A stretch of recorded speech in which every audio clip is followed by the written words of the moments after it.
Okay, these are the HEPA filter replacements for the Core 300 air filter, the LEVOIT Core 300. They look like this. And you can prolong the life of these. This one's been used a bit, so it's darker on the outside than it would be normally. You can prolong the life of this by taking a hand vac and vacuuming up any dust that's on the surface. And then to install it, show you, here's the filter. I already took, you flip it over. This was on it, but I already took it off.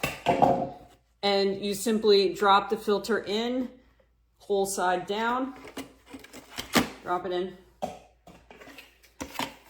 put this back on, and you're good to go. And that's how easy it is to replace these filters. So I actually found that if you do the maintenance where you're using the hand vac on them, you don't have to replace them that often. And the app will tell you when it's time to replace it, the app for the air filter. So really easy to use, really easy to install.